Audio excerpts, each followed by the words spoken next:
कृष्ण भगवान के एक ऐसे अनन्य भक्त थे, क्या उसके बारे में आप लोगों ने सुना है, जो कि खुद मुस्लिम थे और यहाँ पर भगवान को वो चिट्ठी लिखा करते और चिट्ठी लिखने के माध्यम से ही वो कृष्ण भगवान से मिलते हैं। और आज वहाँ पर वो मंदिर आज भी विराजमान है, जहाँ पर वो भक्त हुए और उन्होंने सब कुछ छोड़ छाड़ कर कृष्ण के चरणों में स्थान ले लिया। क्या किसी ऐसे भक्त के बारे में आप लोगों को पता है जो मुस्लिम होते हुए कृष्ण भगवान के एक अनन्य भक्त बने? दोस्तों, मैं सेकुलर लोगों से कहना चाहती हूँ, जो अपनी परंपराओं को या अपने भगवानों को ढोंग ढपासा बताते हैं, लेकिन ऐसा नहीं है। कई मुस्लिम बहुत बड़े बड़े भक्त बने हैं। आज एक ऐसे ही भक्त की स्टोरी आप लोगों के सामने लेकर आई हूँ।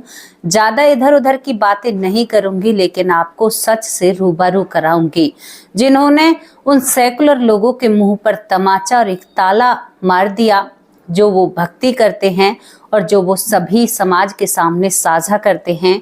उनका जब मंदिर का जिक्र करते हैं तो उस मुस्लिम भक्त का भी नाम जरूर आता है। कमेंट बॉक्स में जरूर लिखकर भेजना कि किस किस को इस कहानी के बारे में पता था।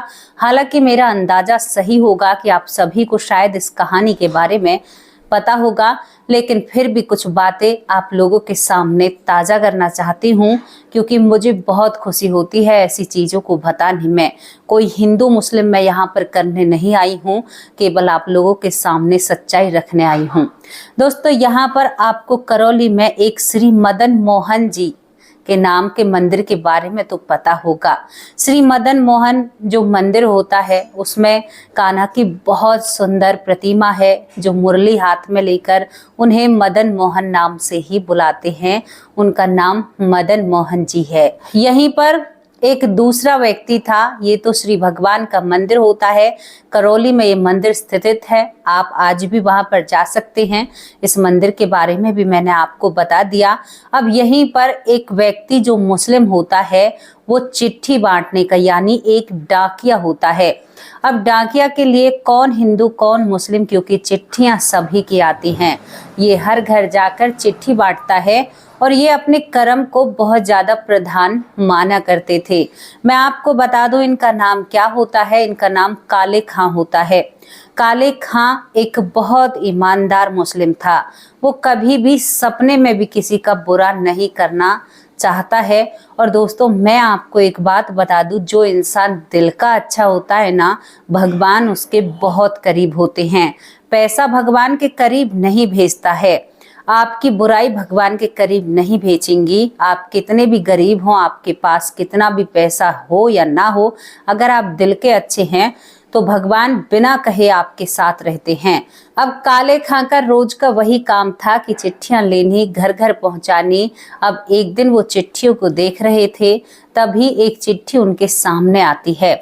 मंदिर का एड्रेस उस चिट्ठी पर होता है और कहा जाता है उस चिट्ठी में कि ये मदन मोहन के लिए ये चिट्ठी है। काले कहाँ समझता है कि कोई इंसान होगा मदन मोहन। अब वो बहुत सोच विचार में पड़ता है। सोचता है कि ये तो जो जगह पर चिट्ठी जानी है वो तो हिंदुओं के देवता है, या दूसरी जगह पड़ जाएगी। मैं दूसरे मजहब से हूँ, वो तो हिंदू मजहब है, मैं वहां पर कैसे जा सकता हूँ। अब जो काले खां होता है, इस चिट्ठी को लेट कर देता है, यानी देने नहीं जाता है, इसी वजह से कि भाई ये चिट्ठी तो हिंदुओं के मंदिर में जा रही है। अब वो इसे कोई बाबा जी या मोढ़ा समझते हैं जो मदन मोहन होते हैं, क्योंकि इतनी जानकारी तो होती नहीं है। ये किसी भक्त ने साक्षात कृष्ण कन्हैया के लिए या मुरलीधर के लिए चिट्ठी भेजी थी। पूरी रात सोचता है। अब सोच विचार कर कर सुबह उसे होता है कि देखो, कोई भी धर्म हो, जो मेरा कर्तव्य है, मैं कर्तव्य के प्रति निष्ठावान हूँ। और काले खां उस चिट्ठी को इस मंदिर परिषद में पहुंचाने के लिए तैयार हो जाता है, जो कि करौली में मदन मोहन जी का मंदिर है। काले खां सभी जगह चिट्ठियों को बांटने के बाद आखिरी चिट्ठी मदन मोहन जी की रह जाती है, जो हमारे गिरधारी हैं। अब जा रहे थे, सोच रहे थे कि कोई कुछ कहने ना लग जाए। वहां पर जाकर ये मंदिर का दरवाजा खटखटाते हैं। दोस्तों मंदिर के पट इसको बंद पाते हैं। अब यहाँ पर ये जैसे ही वहाँ के जो महंत होते हैं दरवाजा खोलते हैं तो थोड़ी सी झलक कन्हैया जी पर पड़ती है। जो तिरछी सी नजरिया, सिर पर मुकुट, जिस पर हाथ में मुरली, टेढ़ा से होकर खड़े हुए थे टेढ़े से। अब यहाँ पर जो महंत होता है वो कहता है कि क्या बात है, तो डाकिया साहब वो कहते हैं कि यहाँ पर मदन मोहन जी की चिट्ठी है, ये चिट्ठी उन्हें दे देना। अब काले खां की नजर जो थोड़ा सा दरवाजा खुलता है भगवान के मंदिर का, तो यहाँ पर कन्हैया पर उसकी नजर पड़ जाती है। दोस्तों वहां पर देखकर इसकी इच्छा हुई कि मैं और मंदिर के अंदर जाकर इस व्यक्ति से मिलना चाहता हूँ। वो उसे भगवान नहीं समझते हैं। उसके बाद काले खां चिट्ठी को दे रहे थे एक हाथ से और उसकी नजरें कृष्ण कन्हैया के ऊपर बनी हुई थी।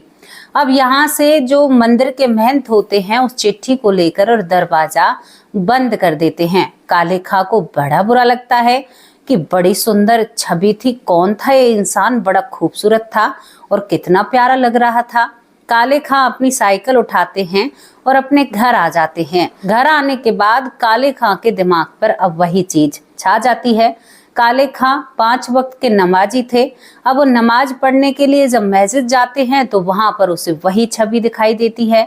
वो जिधर भी देखते हैं उसे उधर वही छवि दिखाई देती है कि बड़ा सुंदर सा हाथ में मुरली और बहुत प्यारे हाथ हैं, बहुत सुंदर नए नक्श हैं उसके, कितना सुंदर, मैंने तो आज तक ऐसे रूप किसी का देखा ही नहीं है। काले खां बावले से हो जाते हैं, आंखों को मीचते हैं, बंद करते हैं।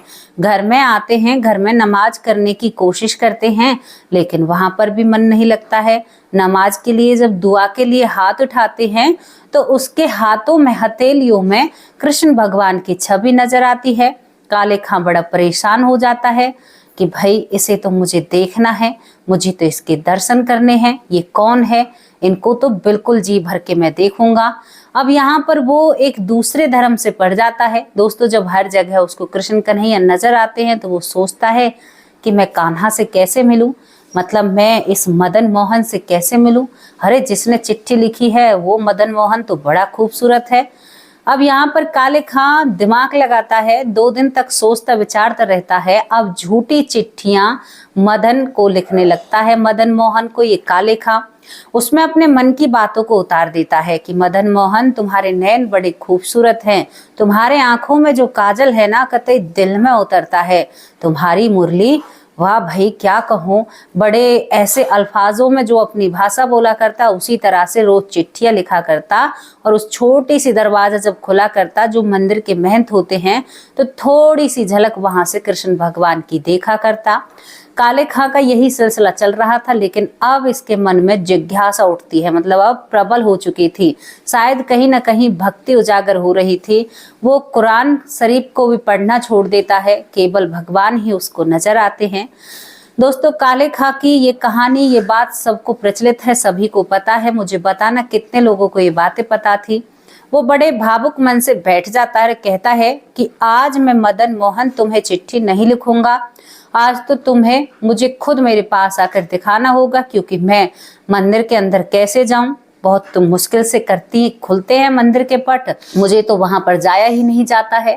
दोस्तों आप प्रभु की लीला का आभास कर देखिए कि वो कितने दयालु हैं। एक दूसरे धर्म का व्यक्ति जिसने कभी भगवान को जाना ही नहीं था, वो प्रभु के गिरधारी के साक्षात दर्शन कर रहा था।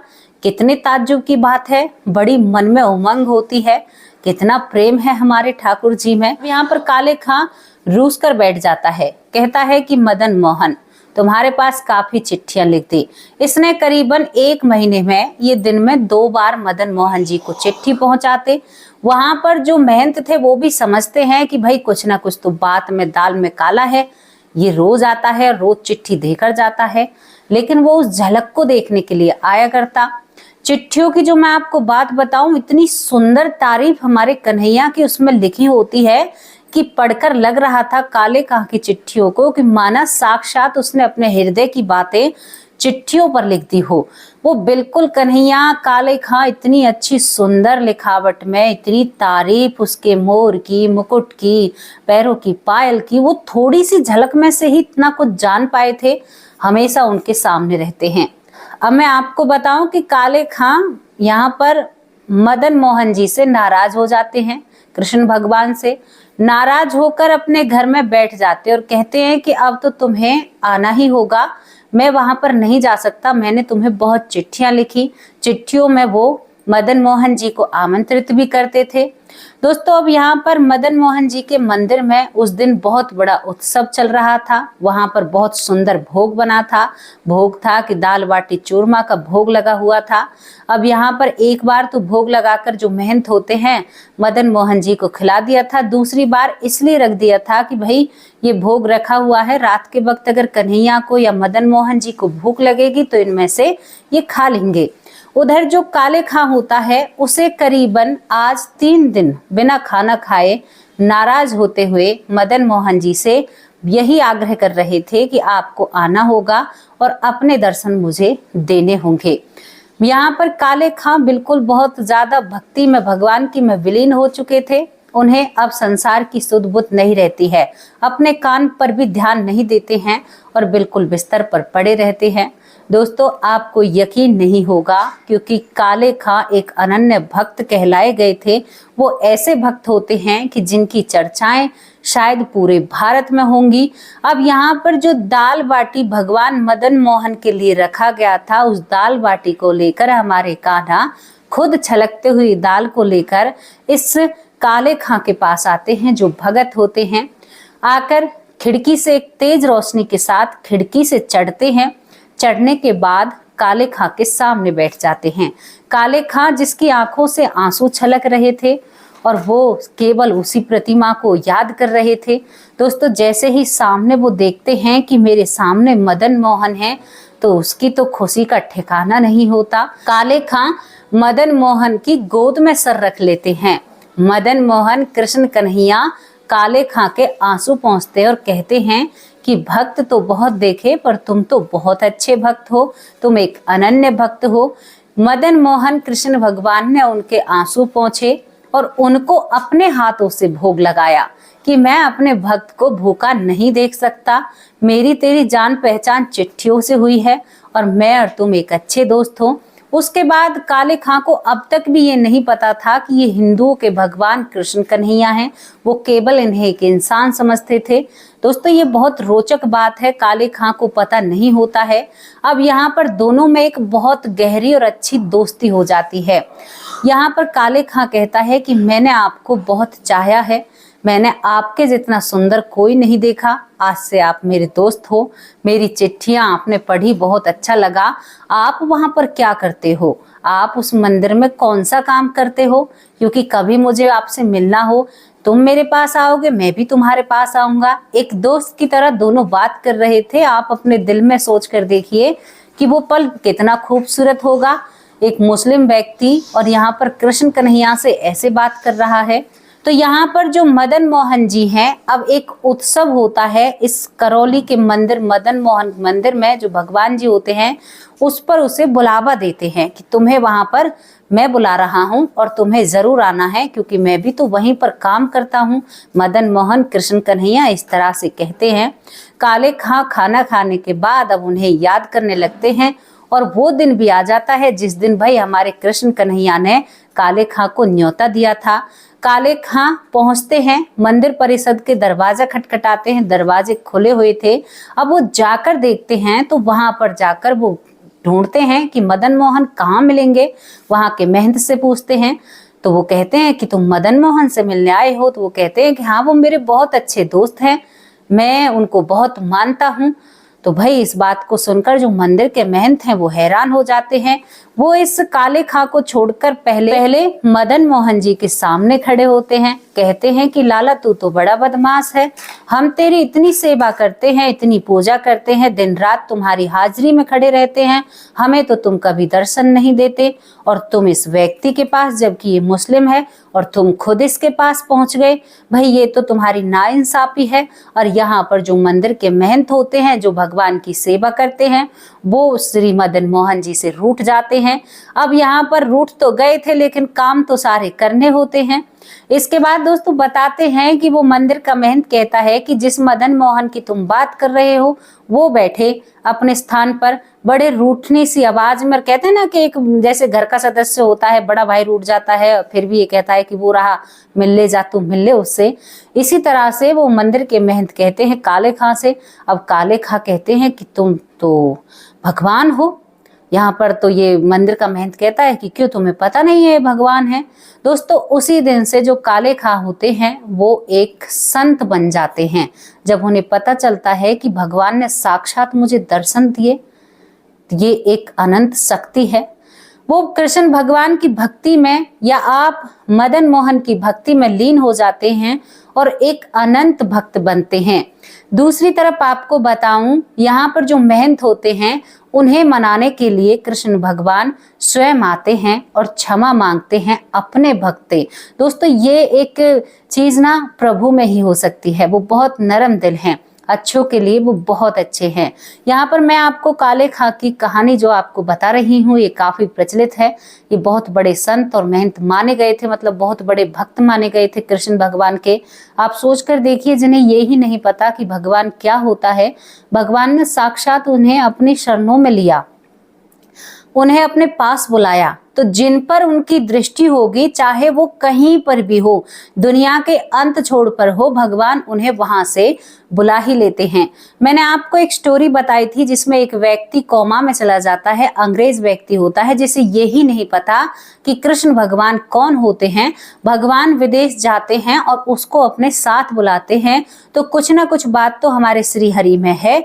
और जो लोग सेकुलर लोग हैं, जो ये कहते हैं ना कि ऐसा कुछ भी नहीं होता, भाई तुम अपनी जिंदगी में मगन रहो, स्वस्थ रहो, हम आप लोगों से कुछ भी नहीं कह रहे, लेकिन हम इस पागलपन की जिंदगी में बहुत खुश हैं और हमें बहुत सुकून है। हमें बहुत अच्छा लगता है जब हम उनके लिए घंटी बजाते हैं या उनके लिए पूजा करते हैं या प्रार्थना करते हैं या उनके सामने अपना दुखड़ा रोते हैं, क्योंकि हम उनके हैं और वो हमारे हैं। वो हमारे परम पिता हैं। उन्होंने हमारे लालन पालन के लिए हमारा बहुत ख्याल रखा है और बहुत कुछ हमारे लिए किया है, तो हम तो उसे बहुत मानते हैं, तुम लोग मानो या ना मानो। अब यहाँ पर काले खां के बारे में आप क्या कहोगे, जो भक्तों की श्रेणी में आते हैं और जिन्होंने ना समझी में भगवान को पाया। इतनी अच्छी किस्मत किसकी है जितनी अच्छी किस्मत काले खां की है, जिसे ये ही नहीं पता था कि भगवान क्या चीज होते हैं। भगवान का आशीर्वाद उनके ऊपर होता है। और पता है कितने नरम दिल हैं हमारे कृष्ण कन्हैया, वो अपने भक्तों को कभी भी परेशान नहीं देख सकते। वो कोई ना कोई राह जरूर निकालते हैं उनकी सहायता, उनकी मदद करने के लिए। तो दोस्तों कभी भी ना भगवान से विश्वास नहीं उठाना चाहिए। और तुम होते कौन हो उस पर विश्वास ये कहने वाले कि हमारा विश्वास उठ गया है? क्या कभी तुमने इस पर विश्वास जताया था? एक बार जब उससे लगन लग जाती है ना, तो कोई हमारा विश्वास टस से मस तक नहीं हिला सकता। उन दोगले लोगों से बहुत परेशानी होती है जो 4 दिन इधर के होते हैं और 4 दिन उधर के होते हैं। हमारे श्री हरि, हमारे कृष्ण भगवान तो अनन्य है, विकराल हैं, उनका तो कोई रूप नहीं है। उनकी तो क्या मैं आपसे कहूँ, सच में ही बता रही हूँ। अपने आप को बदलिए, भगवान की भक्ति में उस वक्त को दीजिए। आपको गृहस्थ आश्रम मिला है, बहुत अच्छी बात है, लेकिन इस आश्रम से भी परे एक भक्ति को जन्म दीजिए। गृहस्थ आश्रम में बड़े बूढ़ों की सेवा करना, बड़ों का मान सम्मान करना, अपने परिवार को अच्छे से चलाना, ये बहुत बड़ी भक्ति है। इससे बड़ी कोई पूजा नहीं है। संत भी इसी गृहस्थ आश्रम से निकलते हैं। वो चमत्कारिक रूप से पैदा नहीं होते हैं। हमने आपको जानकारी दी करौली के श्री मदन मोहन मंदिर के भक्त होने वाले जो अनन्य भक्त होते हैं मुस्लिम भक्त काले खां। आपको ये कहानी, स्टोरी कैसी लगी अपनी राय कमेंट बॉक्स में जरूर रखना। सत्यता पर रखी हुई एक घटना है, एक स्टोरी है, ये सत्य है, बिल्कुल सत्य है। इसके बारे में जो भी राय है अपनी राय कमेंट बॉक्स में जरूर रखना और गृहस्थ आश्रम में होते हुए भी उस भगवान को याद रखते हुए सारे कार्य करना, क्योंकि वो आपका बहुत ख्याल रखते हैं। अब आप सभी लोगों से जय श्री कृष्णा, जय श्री राधे, राधे राधे।